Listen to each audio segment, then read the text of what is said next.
Bonjour à tous, bienvenue. Aujourd'hui, j'aimerais évoquer avec vous un sujet sensible, je l'espère, qui va susciter votre intérêt.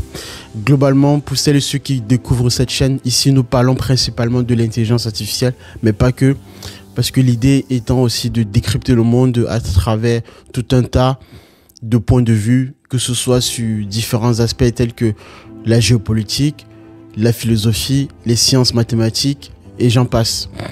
Aujourd'hui, j'aimerais vous parler du lien entre la folie et l'intelligence. Et bien sûr, on pourra faire un lien avec l'intelligence artificielle par la suite. Si déjà vous êtes intéressé par ce sujet, passons tout de suite donc au sujet véritable de la vidéo.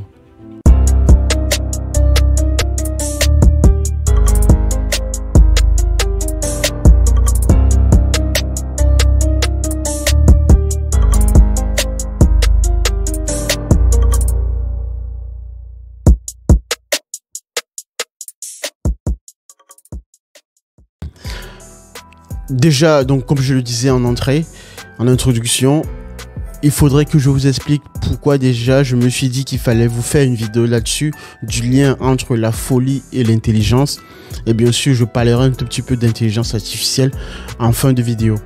Donc, comment m'est venue cette idée et à quel point je me suis dit qu'il était essentiel d'en faire une petite vidéo là-dessus pour pouvoir vous présenter ma pensée sur ce sujet. Eh bien, évidemment, c'est parce que je suis quelqu'un qui est quand même féru d'histoire et je regarde tout particulièrement les civilisations anciennes et des personnes, entre guillemets, un peu qui sortent de l'ordinaire. Des génies, enfin, ceux qu'on qualifie de génies, si vous souhaitez.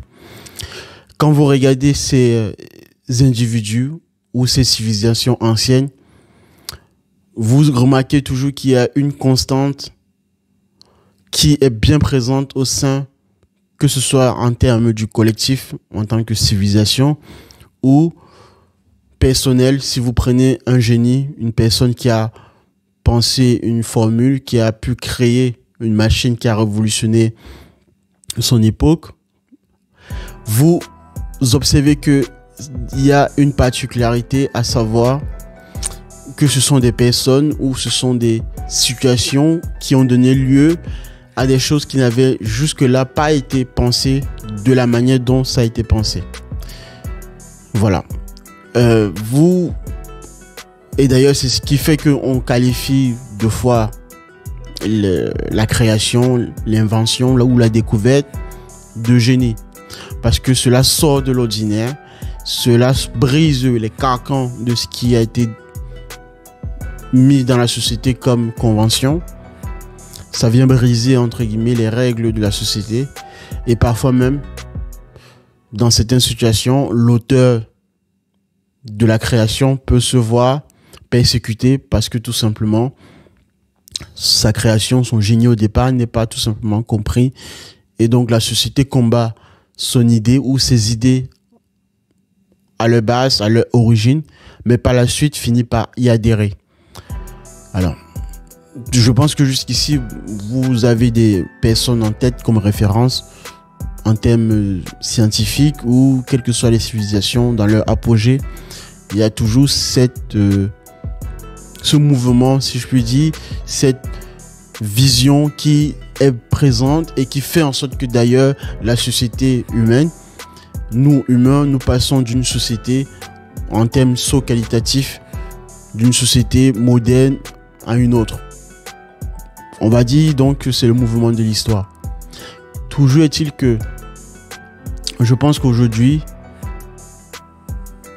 on remarque qu'avec l'intelligence artificielle qui arrive et qui de plus en plus fait son entrée en termes de champ d'application sur plein de domaines, aujourd'hui on en est à l'IA génératif, mais la version de l'IA qui arrive par la suite sera une version beaucoup plus encore générale et qui va donc épouser maintes aspects de la société pour pouvoir mimer le comportement de l'homme dans sa réflexion, dans sa pensée.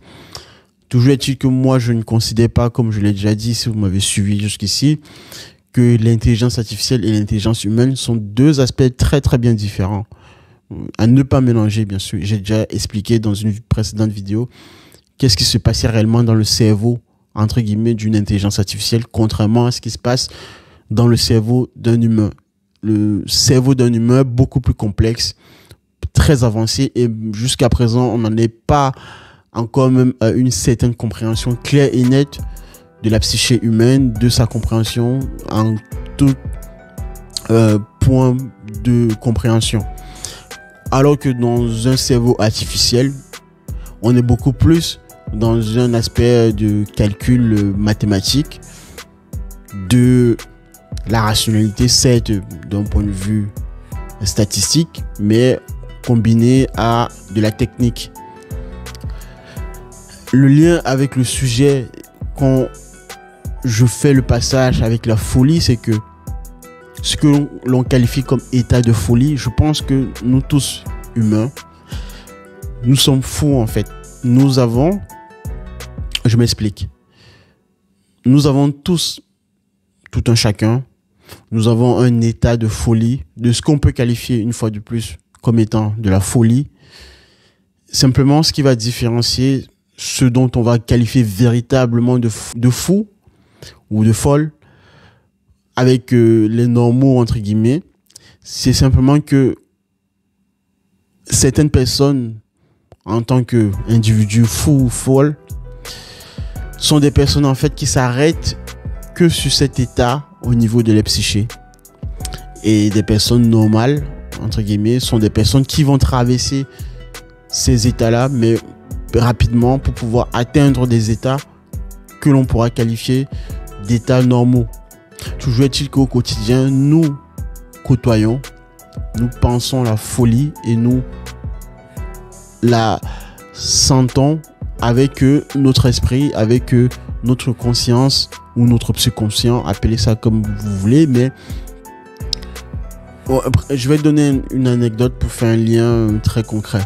Imaginez un conducteur, vous traversez une autoroute, sur une autoroute, vous passez d'autoroute en autoroute en changeant de direction.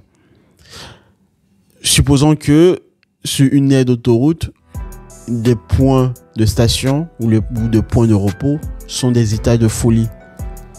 La différence ou ce qui va vraiment qualifier ceux dont on qualifie véritablement de fous sont des personnes qui vont s'arrêter sur ces aires d'autoroute et qui vont y rester. Contrairement à d'autres qui vont juste s'asseoir un tout petit peu, quelques minutes, et y repartir par la suite.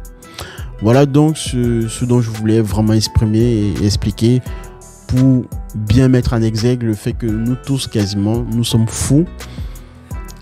Et ceci ne veut pas dire que l'état de folie n'est pas utile, n'est pas important pour notre société en tant que civilisation humaine. C'est parce que d'ailleurs, nous avons cet état de folie que la plupart des inventions que l'on a pu avoir par le passé, quelles que soient les civilisations, et au niveau des individus qui sortent de l'ordinaire, que l'on qualifie de génie, c'est parce que cet état de folie a été utilisé à bien escient, si on peut dire ainsi. Ce sont des individus, on va dire des inventeurs, des scientifiques ou des civilisations qui ont atteint un apogée de connaissances scientifiques et des réductions très avancées. C'est parce que ces civilisations ont été capables de comprendre ces états de folie que nous qualifions de folie, bien sûr, toujours à prendre avec un aspect subjectif, qu'on en est arrivé à une société beaucoup plus moderne que la société d'avant, ou à avoir une certaine connaissance beaucoup plus avancée d'une certaine manière sur certains plans bien sûr que ce qui se faisait avant à l'époque. Demain avec l'intelligence artificielle, je vais terminer ici, c'est que j'ai très bien peur que nous soyons dans une société qui ne permet plus l'évolution et qui par conséquent va faire en sorte que notre civilisation va s'écrouler.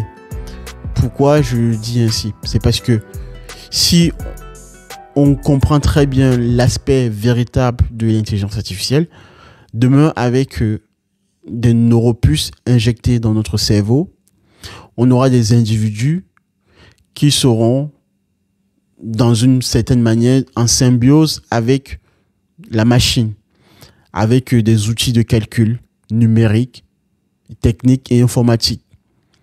Ces neuropuces seront donc des programmes informatiques qui, par conséquent, seront contrôlés, auront une fonction objective, comme on l'exprime très bien lorsqu'on conçoit un système d'intelligence artificielle, donc une fonction mathématique ayant des paramètres que l'on peut envisager dans un algorithme. J'ai très bien peur qu'on sera dans une situation où l'humain sera, entre guillemets, aseptisé, n'ayant plus ce brin de folie qui fait que sa pensée est capable d'aller côtoyer, d'aller vraiment aux confins de toute la compréhension de son cerveau pour pouvoir produire à certains moments des inventions, des formules mathématiques de génie et des solutions aux problèmes que l'humain ou que ses semblables peuvent trouver au quotidien.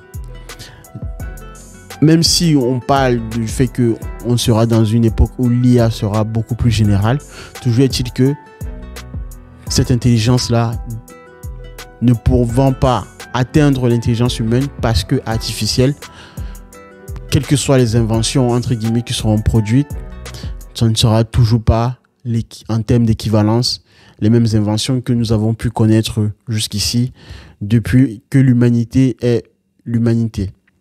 Sur ce, je m'arrête là. Pensez-y vraiment parce que c'est très essentiel sur toute la question éthique de ce que nous sommes réellement en tant qu'humains et de ce qui est en train de se passer au niveau des avancées technologiques, de la technique à travers l'intelligence artificielle et bien d'autres technologies qui viendront par la suite.